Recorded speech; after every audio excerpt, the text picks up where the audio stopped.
This evening on Fox 32 News at 9, a week after a devastating earthquake shook Nepal, a family finally returns home to Chicago, their story of survival. While the devastation is widespread in Nepal, there is good news rising from the rubble. A 101-year-old man was rescued from under his home just northwest of Nepal's capital. He is just one of 4 others rescued this weekend as a Tinley Park man makes it back home. He was climbing Mount Everest with his sister and a friend. The group returned home late last night. Fox 32's Tisha Lewis joins us tonight with the story. Tisha. Well, Natalie and Larry, the survivors, say the trip was chaotic at best. They traveled on an emergency helicopter after the earthquake and aftershocks shut down most of the region. Now they're finally home in Tinley Park.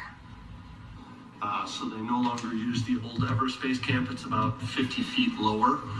Less than 24 hours after touching down, Rob Bessiker and his sister Chris Griffin realized just how thankful they are to be alive. There was no electricity. There was no access to TV. You don't know the scale. I saw dead bodies. I saw some injuries where I was in Lukla, especially in the following day. Did you think you were going to survive this? I was concerned. I was kind of scary when people were trampling over me, and I just found out yesterday that I actually have 3 fractured ribs. The siblings were in Nepal when the devastating earthquake struck, killing and injuring thousands of people. It could have been between 50 and 100 people laying just out on the grounds.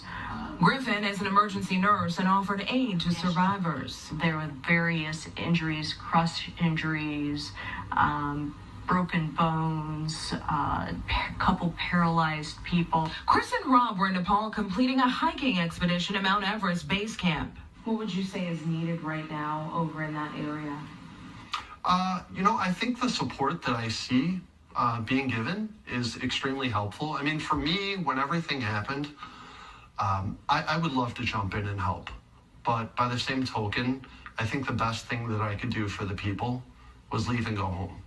Bessiker says tourists in Nepal should return home and let the Nepali people settle. And then in the future, the best thing we can do is continue to travel there. Right now, the New York Times is reporting relief supplies for earthquake survivors in Nepal are piling up at airports and warehouses because Nepalese authorities insist that standard customs inspections must be followed even in an emergency. The death toll in Nepal has exceeded 7,000 people. Okay, thanks, Tisha.